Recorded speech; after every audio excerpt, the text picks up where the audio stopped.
We are learning the Torah portion of this week, which is Pinchas. Pinchas was the one who ended off last week's Torah portion by saving the Jewish people. You remember what happened? The Jewish people had just, unbeknownst to them, the Jewish people had just survived the attempt of extermination by Bilam and Balak. And it didn't work, which is a general sort of theme throughout Judaism. People are trying to destroy us, and it just doesn't work. But it did take its toll because Bilam gives advice to Balak to convince all of his daughters, take all their daughters, and to dress them up like prostitutes and send them to the Jewish people and put little idols around their necks, and that the Jewish people will fall for it. Who would ever dream that? But Bilam knew it was the truth, and they did fall for it. They fell for it big. And the Jewish people, they went after these daughters of Moab, and they sinned, and they bowed down to the idols, and they enjoyed it greatly. And God got very angry at them, and he sent a terrible plague. And a lot of people, and first of all, there was Moses said God said to Moses, take the people who are sinning and hang them up, kill them and hang them up. And then after that, there was a terrible plague. And one of the heads of the tribes of Israel, because the Zimri ben Salu, the head of the tribe of Shimon, he took a princess from the Midianites, and he had relations with her in front of everybody. And so that was like too much. Nobody really knew what to do. He didn't bow down to any idols or anything. He just had relations with her in front of everybody.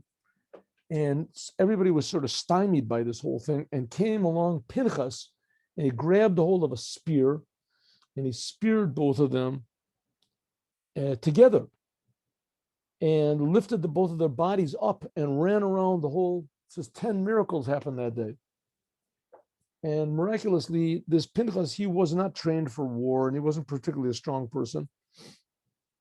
And this was an amazing feat because he had to spear both of them as they were coupled together and run around with them. Now, each one of them, I imagine, weighed, at least 100 pounds. This man, this woman, probably they weighed a lot more than that. But take 100 pounds, put it at the end of a stick, and try to lift it up. Put it up, end of a stick. Let's say even a short stick. Try to lift it up from one. You can't do that. Nobody can do a thing like that. Like they have these weightlifters. So the weightlifters, they get in the middle of the weights. It's like 100 pounds on one side and the other. They lift it up. But imagine taking 200 pounds, and instead of having 100 pounds on this side and 100 pounds on that side, that you put 200 pounds on one side, and you just grab the other end of the pole, the other end of this bar, and you lift it up over your head, hold it up. So it was a miracle that they didn't slide down, and that he ran around with them, and he was tremendously strong, and that nobody from the whole tribe of Shimon took revenge. And that saved all the Jewish people. But there's a little bit of a problem. The problem is that the one who did the sinning was the head of the tribe of Shimon. He was one of the heads of the tribes. And Pinchas, there's a little bit of an argument. He comes from Elazar HaKohen. It says that Elazar HaKohen, he took one of the daughters of Putiel. It's a sentence in Shmot. He took one of the daughters of Putiel for a wife, and Putiel was Yitro.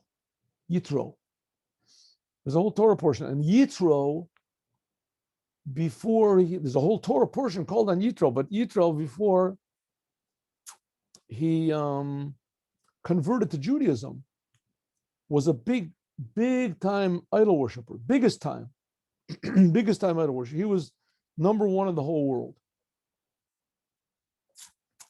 And everybody knew Yitro. and he was the Kohen Midian. And Moses eventually married one of his daughters, and Eleazar, the son of Moses, he married also from in that family. So he was a so that's what he said, that this Zimri, he had relations with this lady, and he said, "Can I have relations with her or not?" And Moses said, "Of course not. What's the question?" He said, "Well, how did you take Yitro's daughter? Huh?" So that sort of stymied Moshe anyway. So comes along Pinchas, who also had a relation with Yitro, and now he killed the head of the tribe of Shimon, who had pure pedigree. So everybody was saying, they all got angry at him, and they wanted to they were making fun of him. So that's what this Torah portion is. It ends up that not only was he not punished for what he did, Eliezer, but he got a tremendous gift. And the gift is that he became a Kohen. No, he wasn't a Kohen. The only people that were Kohens were those people who were chosen by Aaron, direct family of Aaron, and those who were born afterwards. And he was born before. So we'll get to that. Let's go. Come on, let's go. Oh, well, hello, Yochanan. God spoke to Moshe Lemor. What did he say? Pinchas ben Elazar ben Aaron HaKohen. Pinchas, the son of Aaron, who was Pinchas, who was the son of Elazar, who was one of the sons of Aaron. Remember, Aaron had 4 sons. He had Nadav and Avihu, and Elazar v'Itamar. So Elazar was one of them. As he shaved, I'm sorry, I said before that he was the son of Moses, which is tremendously not true. Son of Aaron. It's a fast day today, so that just gives me a good excuse. So Elazar, the son of Aaron, he returned my anger from the Jewish people when he took my revenge, my jealousy, my zealousness, and I did not destroy the Jewish people in my zealousness. God is saying, I was so angry at them. So the Ohr HaChaim says, what does it say? God spoke to Moses, lemor, to say to who? What is it? Who was supposed to say? Say over to who? To Pinchas, he didn't have to say that, because it already says to him. He already said all these words. Who is he supposed to say it over to? So Ohr HaChaim says, it seems that the intention over here is that he should say these words to the Jewish people so that they will understand what a good thing that Pinchas did, and that they won't hate him because he killed one of the chiefs of Israel.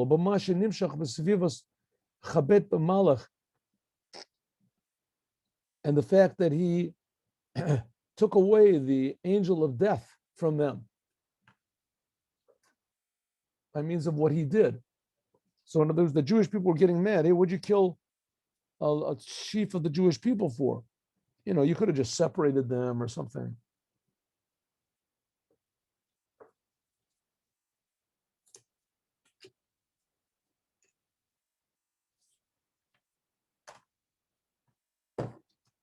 Just one moment, please. I wrote all this down, and it seems that I have lost the card. Is it right? Isn't there something? Look at this. And wrote all the notes down. What did I do? Maybe I put it over here. So. Okay. For the course, I don't know how this happens, but it happened. Okay. No.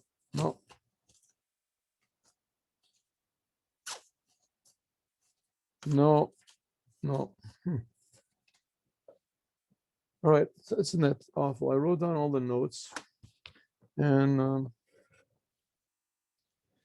okay, let's go. Pinchas ben Elazar, says Rashi, Pinchas ben Elazar, because all of the tribes were shaming him. They were trying to embarrass him. Hariotam ben Puti, look at this one, he's ben Puti.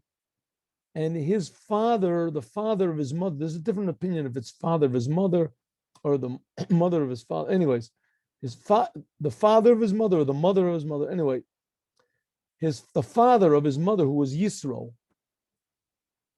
he fattened up calves for idolatry. And now he's standing up, this Pinchas, and he killed one of the heads of the tribes. Therefore, the tribe comes and tells him that he's related directly to Aaron, that he took my anger, that I should have been angry at the Jewish people. That's kina, means that is quick to take revenge.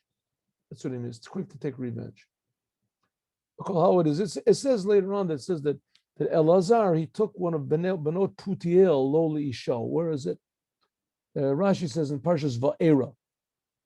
Parshas Va'era, it says that he took Ben Putiel. He took, it says the wife of Elazar was from the family of Yitro. This is from the Siftei Chachamim. Siftei Chachamim, he explains Rashi. So the Rebbe explains something very interesting also, that what was their big claim? I mean, so what if he was from the tribe of Yitro? So what if he came from, Yitro? First of all, Yitro, he converted. And what does it say from Yitro? That he fattened up cows for idolatry. So what if his forebears?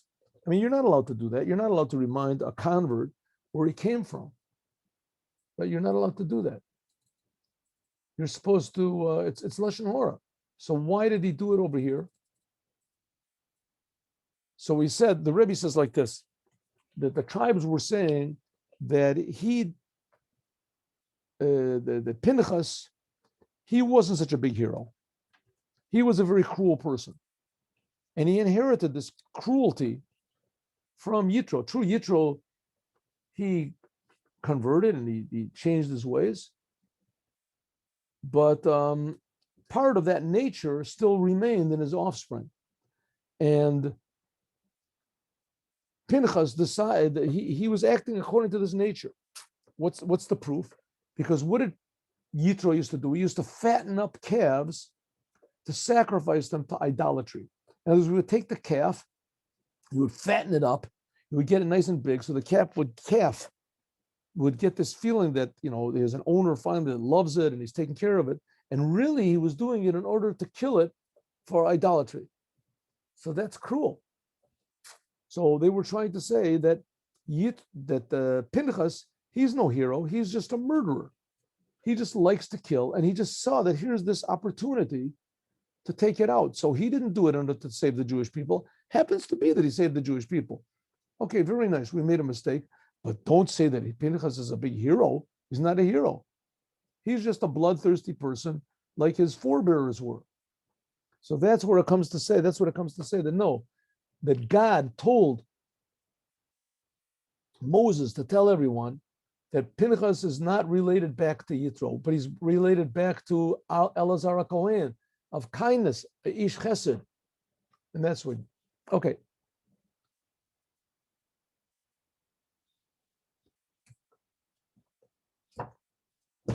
This is very strange because I sat down and I wrote down all of the notes where this is, and suddenly it all magically disappeared.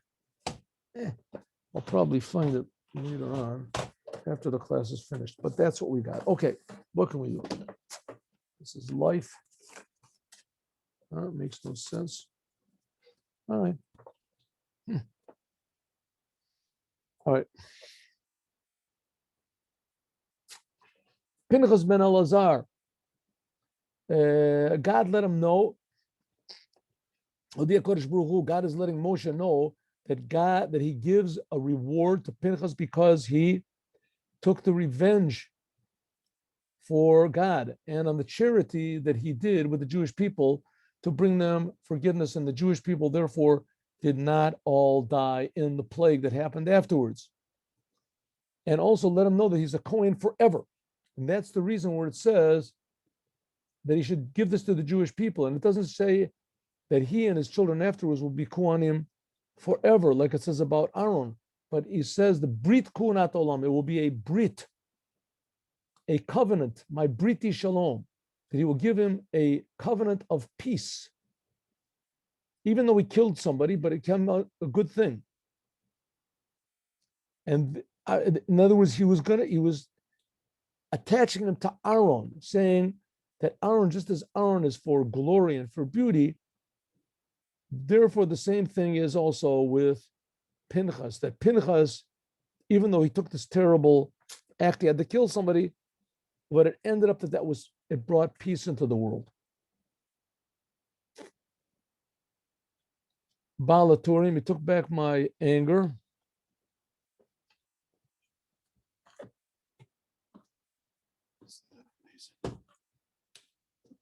Just give me 1 second. I just can't believe that I've lost this. Excuse me, please. Here it is. Found it. Baruch Hashem. Great. All right. Right. Let's look at the Ohr HaChaim. Here the Ohr HaChaim says, Pinchas ben Elazar, we have to understand why do you have to tell where he came from? Maybe the intention is to tell about his forefathers. And also it seems that that the Jewish people would also make peace with Aaron. That Aaron caused this tremendous destruction to the Jewish people because of the golden calf. Aaron made the golden calf, like it says, "Vayigov Hashem et ha'am al asher asa et ha'egel asher asa Aaron," because it says clearly that the Jewish people were punished for the golden calf that Aaron made. Now Pinchas is standing up and he's saving the Jewish people that God wanted to destroy them again. So Aaron, he was the one that made the golden calf. So now now Pinchas, who was connected back to Aaron, Pinchas is the son of Elazar, the son of Aaron. In other words, Aaron is the grandfather of Pinchas. Therefore, he connects it back to Aaron. So it comes out that Aaron was standing on Metaken, V'haya Malamed Kol Yisrael Torah, Amaisim Tovim. So it says also that's why Aaron would teach all of the Jewish people to do good deeds, and this was considered that a lot of people died because of Aaron. So now he's trying to fix it up, and this is the hint at why Pinchas was the one who he stood up.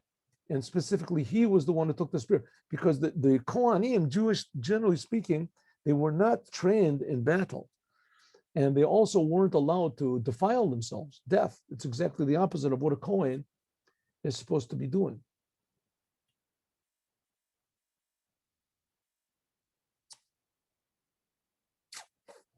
Here it says that there's two types. Where does this come from? Just want to find it here. Ohr HaChaim.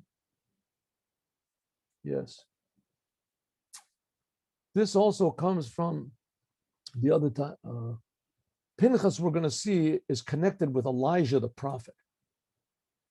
And it's a very strange thing. The Lubavitcher Rebbe brings it down. It says that Pinchas is Eliyahu. Elijah the prophet is the one that's going to announce the future redemption. And it says that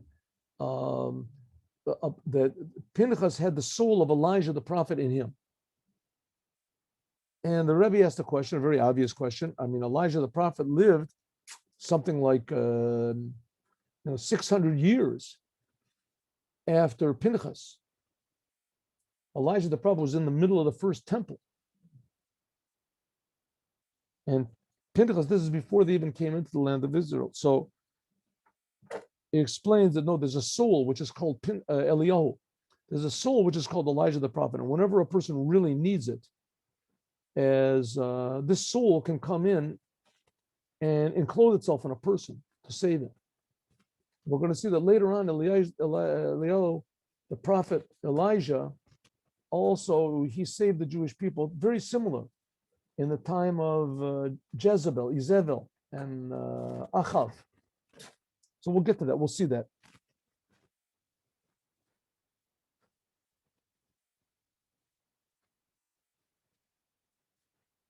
Lo chen amo hineni noten lo et briti shalom.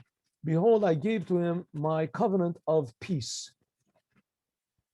God said, I gave him my covenant of peace. If you look in the Torah, you'll see that this word shalom in the Torah is written with a broken vav. The vav is broken. It looks like a little yud, and then there's a stick underneath it.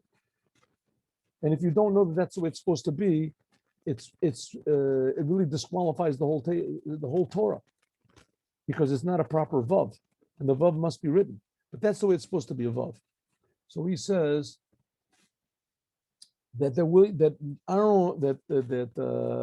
Pinchas gets this covenant like a person who is who holds on to a free gift to one who wants to give a free gift to someone who did from a good thing. There's also the same thing that also God is giving Pinchas this free gift. Pinchas was not expecting a free gift. Pinchas was not really even expecting to live. He should have been killed by the tribe of Shimon, all the other people who were sinning. You know, he was trying to stop everybody from having a really good time. So usually, and the way he did it was through death. So it was almost certain that, you know, somebody would stand up and do the same thing to him. But amazingly, nobody did. So he wasn't expecting to get any sort of reward for this, that's for sure. Here, if we look at the Bal HaTurim, let's look at the Bal HaTurim, first of all. Very interesting. It says, I give him my gift of peace, Briti Shalom. What does it mean, the gift of peace? It says,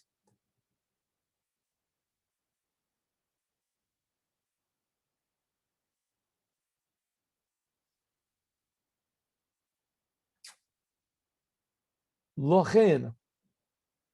Lochen, it says, there's two places where it's written. Here, and the other Lochen was said the Jewish people. Lochen. One was to Pinchas and one was to the Jewish people. That's what it says. God had said in Egypt. Gan ula chosikala va'ata achim krovim la'eretz atem krovim la'oretz va'atem prutzim ba'arayot. When the Jewish people left Egypt, it said that they were not licentious with the Egyptians, and that all the Jewish women, despite the fact that the Egyptians had total rule over them, but they refrained from having relations with the Egyptians. Said when you left Egypt, you were all very modest, and now you're coming into the Holy Land. Now all of a sudden you start to do sexual sins. Lochen is the same numerical value of mira keneged mira. He says lochen, therefore, and more I will say. I'm giving the list. What does the lochen mean? It says it's the gematria, the numerical value of mira keneged mira, mira ben mira, measure for measure.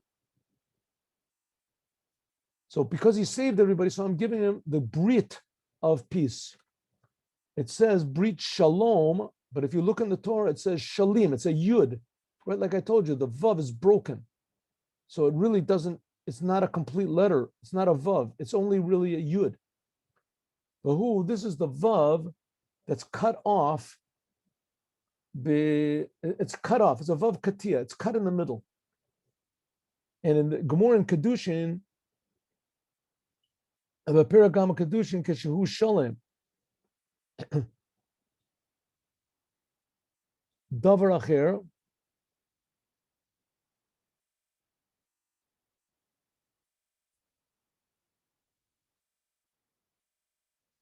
Davar acher, matana shlema. He gave him a complete gift. Anino tenlo. I'm sorry, I really don't understand this previous one. I looked at it, but I thought I misunderstood what I read. This is a cutoff vav in the third chapter of the Gemara in Kedushin when it's complete. I don't know what that means. Davar acher, another explanation. I am giving a complete gift to Pinchas. 10 gifts in the Holy Temple and 10 gifts in the Medina, because it's a vav that's cut into two, so it ends up being two yuds. If you remember, we learned about the 24 gifts for the Kohanim. So there's 10 of the gifts are in the Holy Temple, like they get, for instance, to eat the meat of the sacrifices, and they get the skins of the sacrifices, and etc. And there's 10 of them that are outside of the temple, like they eat the truma, and they get the zaro and the l'chayim, and the parts of the animals that are slaughtered and everything, the bachor. Another opinion, the vav that's cut off because Pinchas is Elijah. And also, and now, a lot of times when the word Eliyahu is written, Eliyahu, it's written, Eliyahu Anavi, it's written without a vav. And it's missing a vav. And this vav was in Yaakov, Jacob. Jacob doesn't have to be written with a vav. It can be written with little dot, but it's written with a vav. That Yaakov took the vav from Eliyahu as a collateral, holding on until the Moshiach will come. Until Eliyahu will come and announce the Moshiach. And then he will announce to the Jewish people, Moshiach is coming. So that's what it means. Pinchas, it says, did the same thing as Elijah the prophet. He had the soul of Elijah the prophet inside of him. And Elijah the prophet is written sometimes without a vav. Eliyahu, it's written Eliyah without a vav. And it says the Yaakov took this vav in order to give it to Eliyahu. It'll make his name full when he announces the Mashiach. So this whole thing that Pinchas did is connected with the coming of the Mashiach. And you have to be zealous for Mashiach. Not that you have to go around killing people. You have to do good. That's what it means. Yagel Yaakov Yismach Yisrael. Yismach is the letters Mashiach. She Yismach liyamot Mashiach will be happy for the days of the Mashiach when the Vav comes back to Eliyahu again. And he'll give him the gift of Shalom. The gift of Shalom, the gematria of Shalom is Zehu Mashiach.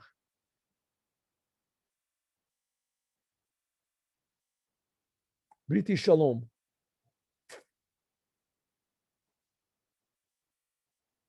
But this thing about the third chapter of Kedushim is, I don't know what we're going to do. Okay. And we have one more, the Sifrono. Sifrono says, I'm giving him my covenant of peace. Peace from who? From the angel of death. Like it says, Shalom b'maromam. God makes peace in the upper worlds. Because Amnam Hafsed lo yikra ella b'sivat hayitnagdut hafchit v'zeh amnam nitkayem b'pinchas. A person can only, life is supposed to be eternal. Death can only come when there's something opposing life. And that's what happened exactly with Pinchas. That Pinchas, because he went against the angel of death, so he did away with this opposition to life. And it says that Pinchas had a long life. Ma'od. More than any other people in his whole generation. Until it says that he was also Meshamish b'Mishkan Shiloh. He was actually one of the Kohanim, the priests, in the Mishkan Shiloh. Now, Mishkan Shiloh lasted 369 years. 369 years before the temple was coming, right? Before the temple was built.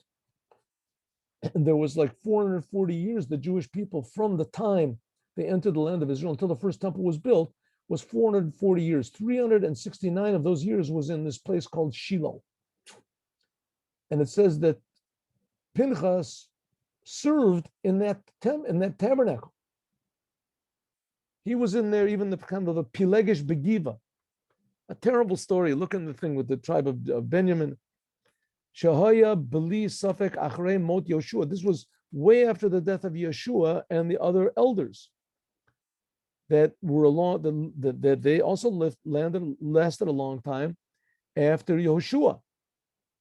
And Kol Shechem, how much more so if he was the man of Yiftach Giladi. That's also one of the judges. That he was when the Jewish people were in Cheshbon. And in any case, he lived at least 300 years. He was at least 300 years old. In those days, people didn't live 300 years and old anymore. True, in the beginning, before the flood, people used to live a long time. But after the flood, it was very, very rare. And 300 years, for sure, nobody lived after that. The rabbis even said even more. You think he only lived 300 years? The fact is, he even lived longer than that. It says that Pinchas didn't want to go to Yiftach, etc. Kol Shechem, how much more so, according to there were 13 judges. Yiftach was one of the last ones.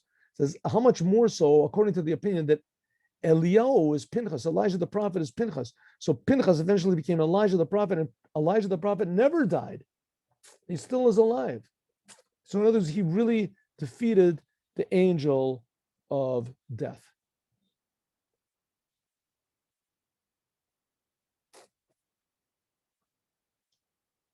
He and his seed after him will have the covenant, the brit of kunat olam. Now, this idea of brit also is very relevant to this idea because the forbidden sexual relationships, the brit, the covenant of the Jewish people with God is in the place of sexual relationships. That's where the circumcision is made. So Pinchas, he killed Zimri. That Zimri was scoffing at this whole thing of the brit between him and the Jewish God and the Jewish people, and he was using that place of the brit for his own personal pleasure.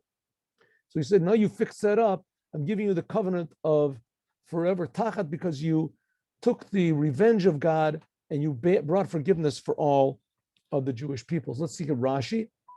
Rashi has this brit kuhanat olam that afal, even though that here's God made Pinchas into a Kohen, even though the being a Kohen, being a priest, was given to the seed of Aaron. True, and he was from the seed of Aaron, but he missed out. It was only given to Aaron and all of the sons which were anointed with him, and to their relatives that were born after Aaron was anointed. But Pinchas was born before that, and therefore he wasn't anointed. So it's true, Aaron and Eleazar, they were anointed to be Kohanim, but only the children that were born after the anointment were considered to be Kohanim. And Pinchas was born to Eleazar beforehand. So therefore, lo bo l'chlal, he wasn't a Kohen. And that's always learned in the Gemara in Zavachim, that Pinchas was only declared to be a Kohen after he killed Zimra. And he did this for the sake of God. Let's look again at the Bal HaTurim.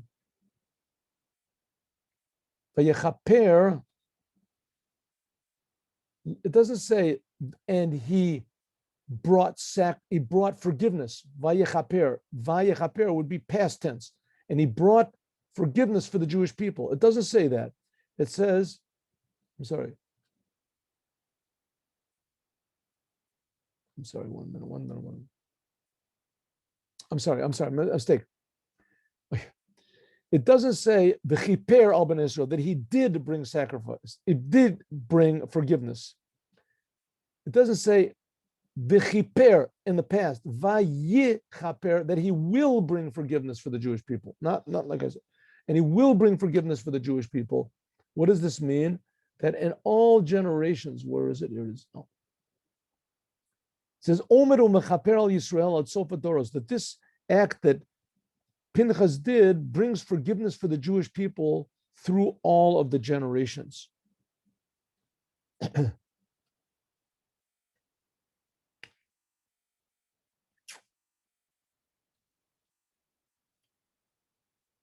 But Derech Remez, he says, what does it mean that he brought forgiveness for the Jewish people? That it says in the Midrash that Pinchas is Elijah the prophet. That Elijah the prophet, he is going to announce to the Jewish people in the last exile that the redemption has come. And also here, the Torah tells us that what did he get this high merit? It says that Elijah the prophet is going to come, Eliyahu, and he's going to return the hearts of the sons to their fathers. In other words, the Jewish people will return back to their senses, right, to the past. Why? It says Elijah only comes to make peace in the world. And that's why it says Pinchas returned when he took on my revenge. It says v'chiper, if there's two revenges that he took. that he took, the kano et kinati, it says.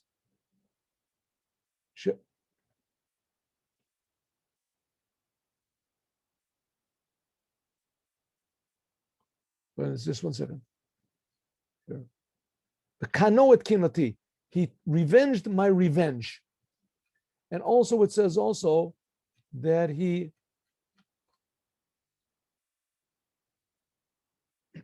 again, my revenge, and he brought forgiveness for the Jewish people. It says this refers to 2 revenges that he took. Two revenges. One of them was in the days of Moshe, this one here, and the other one was going to be later on in the days of Achav. Now, Achav was one of the kings of Yehuda, and he was married to Jezebel, and she killed all of the prophets, and he was the only one that was left. Therefore, it says, I'm giving him my covenant of peace. Shua Brit, this is the covenant that he made with Avram, Yitzchak, and Yaakov to give them the 10 nations. Now, like we said before, that the Jewish people only received the 7 nations, the land of the 7 nations, and the other 3 are going to be given only to the Moshiach.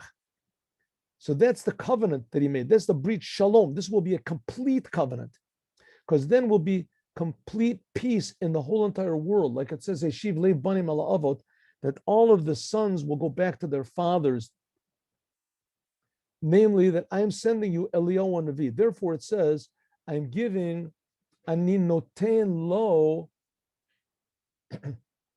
I'm giving him this covenant, him individual, and there's nothing, no one else. It's because of this gift that he gave. Eventually, Elijah the prophet is going to come. One person is going to announce the Mashiach, and either together or individually, they'll all come back. They'll bring all the Jewish people back to their Jewish identity. And afterwards, it says, Brit Kuhuna will be to him and his family forever and ever. And that's what it says, Tachat. Perush, what does it mean? There's 2 purposes. These 2 purposes.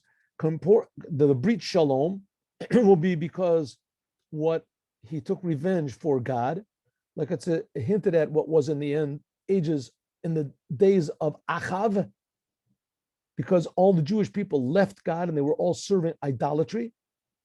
And that's what it says, to his God, that he brought everybody back to his God, not all the idols. It took all the people away from the idols that they were worshiping, because God is what's called a jealous God. Here, God is creating everybody. You think he at least deserves a little bit of credit, not to worship idols. And therefore, he's the one that's going to reveal what it says in the future, that God will be one and his name will be one. This is what's called the secret of God. What it says, the secret of what it means, Hashem u Elokim. God is Elokim. In other words, the whole world is Elokim, and Yud Kei Vav Kei is the creator. It'll all be one. We'll see. That's what it means, the Chaper. This is the future redemption that he will come and bring forgiveness for all of the Jewish people, for everything they did in all of the generations. That's going to be the work of Elijah the prophet. So we see that what's going on here in this Torah portion, that because Pinchas had this tremendous self-sacrifice to do what was right, he knew what was right, but no one else was able to do it. He was the only one. And because he did what was right at what he thought would be the expense of his life, and he didn't even know if he would succeed. But because of that, it says, not only did he just save the Jewish people then, he's going to save the Jewish people for all the generations. So we see that there has to be sometimes, the Rebbe has a speech. How could it possibly be that he was the only one that knew what to do and that Moshe didn't know? No one else knew. So it said God purposely arranged that so that the situation present itself that Pinchas would make this choice to do something that nobody else did. And so it also is, the Rebbe says, sometimes you see in the world things that have to be done, and you ask people, and they agree that yes, it must be done, but nobody does it. So sometimes that's a sign that you have to do it. This doesn't mean that any person that gets some sort of a wild idea in his mind should go and do it. It has to be according to the Torah, and you have to be sure that it's according to the Torah. But it's saying that even if everybody agrees that it's the right thing to do, but nevertheless you see no one is doing it, so it has to be you are the one, God is putting the opportunity into your hands. And by means of this, by merit of this, will be the future redemption. We'll continue, God willing, tomorrow. Have a good, easy fast with Moshiach now. Shouldn't be any fast at all. Not a tzom kal, but a lo tzom klal. With the building of the third temple immediately. Moshiach now.